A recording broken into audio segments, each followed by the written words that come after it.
Washington, CNN. When President Donald Trump remarked in April upon a swath of vacant lots passing beneath his helicopter, his top aide Reince Priebus took note.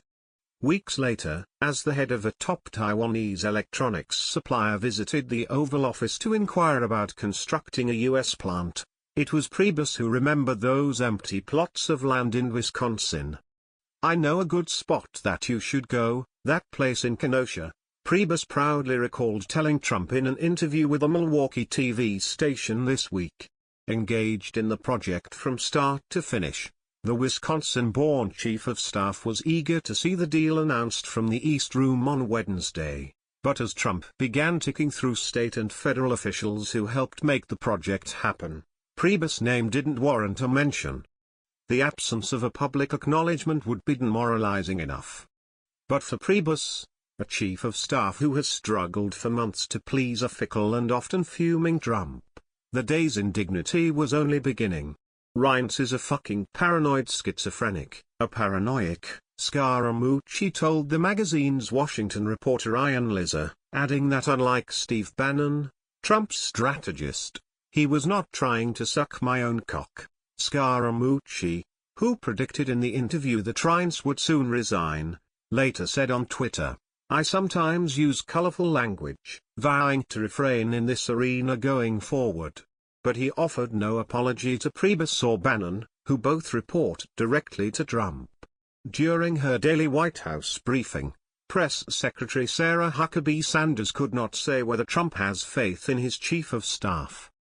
"We all serve at the pleasure of the president, and if he gets to a place where that isn't the case, he will let you know," Sanders said. Divides among White House staffers are hardly new, but the openness with which Scaramucci described his tensions with Priebus marks a brazen split with past attempts to downplay reports of infighting.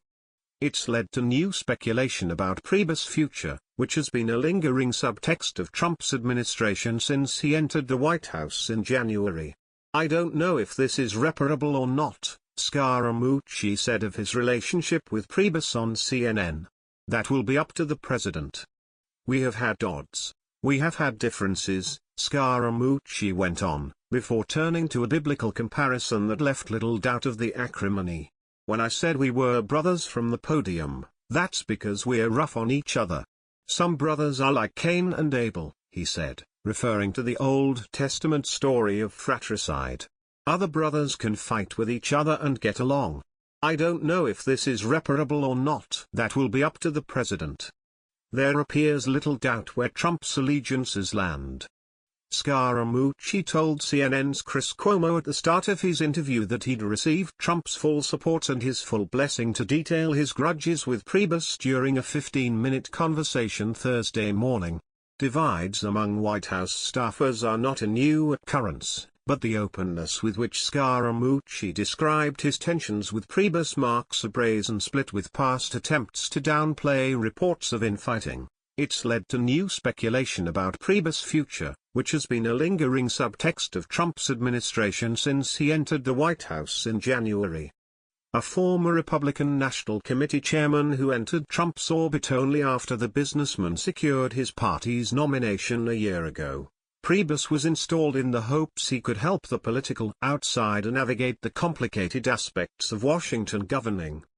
But over his first 6 months in office, Trump hasn't developed the same type of close relationship with Priebus as he already enjoyed with his campaign confidants. And Priebus has failed to guide Trump toward major legislative wins, most notably on health care. When Scaramucci, whose official start date as communications director was moved up to Wednesday, arrived at the White House, it was seen as a setback for Priebus and the group of RNC staffers he brought with him to the West Wing. Priebus and former press secretary Sean Spicer were said to have resisted the appointment. Spicer quit his job over it. Now, a source close to the chief of staff said his patience is also beginning to wear thin. He's facing a barrage of attacks from within the White House at the same time he's increasingly shut out of key presidential decisions. Reince, for all his weaknesses, was even-keeled, one Priebus ally said. He kept the governing happening. Priebus at least tried to instill some order in the West Wing, said this source, who predicted the White House would descend further into chaos if he exited, but some close to the president have been privately urging Trump to make a change. They believe Priebus has proven ineffective both in shepherding Trump's agenda and in imposing order amid Trump's chaos. I hope Reince goes. His standing with the president is so low, one person close to Trump bluntly said. I think Reince is really the worst chief of staff we've seen in 25 years. He may make it, but I doubt it. This person said that Priebus is no longer carrying out the president's wishes, but is instead preoccupied with maintaining power within the White House, a proposition made difficult by the installation of Scaramucci, who, like Priebus, will report directly to Trump. That places the new communications director alongside the chief of staff and Steve Bannon, Trump's chief strategist, as advisors with direct lines to the commander-in-chief.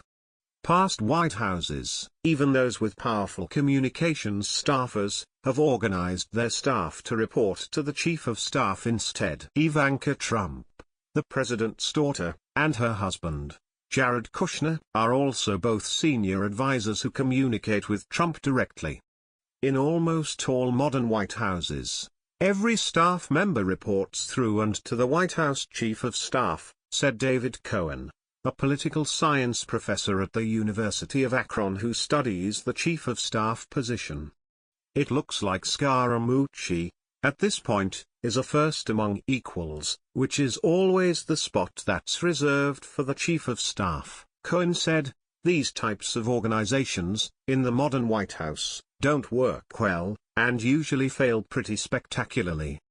Speaking Thursday, Sanders defended Trump's management style, insisting it produced positive results that advanced the president's agenda. I think I just answered that. I think what we have, this is a White House that has a lot of different perspective because the president hires the very best people, Sanders said. This isn't groupthink. We all come and have a chance to voice those ideas, voice those perspectives and have a lot of healthy competition, and with that competition you usually get the best results. But veterans of past White Houses said the dueling parties only hamper Trump's agenda. You can't be President of the United States and have everybody in the White House shooting at each other, Leon Panetta, one of President Bill Clinton's chiefs of staff, said in an interview with MSNBC on Thursday. Everybody is shooting each other. Everybody is criticizing each other, including the President of the United States. And in that atmosphere, how the hell can you get policy done for the United States of America? When Priebus accepted his position as Chief of Staff, he brought a chunk of the Republican National Committee's infrastructure, including much of the communications shop, along with him. But some key Priebus allies have already departed, leaving the Chief of Staff even more exposed in a West Wing known for backbiting. Former Deputy Chief of Staff Katie Walsh left the administration in March and has since returned to the RNC. Last week, Spicer announced his resignation in protest of Trump's decision to hire Scaramucci. He's expected to formally depart in August. And another Priebus loyalist, Michael Short, resigned from his role as Deputy Press Secretary on Tuesday as it became clear he would likely be fired if he didn't quit first. Priebus himself, meanwhile, believes Scaramucci's public comments are more sideshow than substance, according to a person close to him, a feeling that may belie the fact that Trump is in his new communication director's corner. Priebus is unlikely to make any public comments about the public row, the source said, saying that the Chief of Staff plans on taking the high road in the kerfuffle. In Washington, establishment Republicans watched with concern as the conflict between Trump's communications director and his Chief of Staff escalated. All I would say is, as you know, Reince is a good friend of mine, said House Speaker Paul Ryan during his weekly news conference. Reince is doing a fantastic job at the White House. If those two gentlemen have differences, my advice would be to sit down and settle their differences, he said. One of Ryan's Republican predecessors was less circumspect. It's totally unhelpful having someone going around starting family fights in public, And if he is going to be that divisive, I'm not sure if he is going to be that useful to the president, Gingrich said. I think Scaramucci is full of himself. I think he got down here from New York and he is all excited. Frankly, he is talking more than he is thinking. He needs to slow down and learn the business. But while Scaramucci may still be learning the inner workings of the White House, his understanding and proximity to Trump, a fellow New Yorker, seems without question. On Wednesday, about an hour after the jobs announcement in the East Room, Wisconsin Governor Scott Walker stood outside the White House, talking with a few reporters. It was only then when Priebus' name was raised. Walker showered praise on the beleaguered chief of staff and Wisconsin native, commending him for helping make the deal come together. A short time later, Priebus walked out of the White House for a few pictures with Wisconsin officials who came to Washington for the day. As he was holding court with his old friends, the president and Scaramucci were dining upstairs in the residence of the White House with the Fox News host Sean Hannity.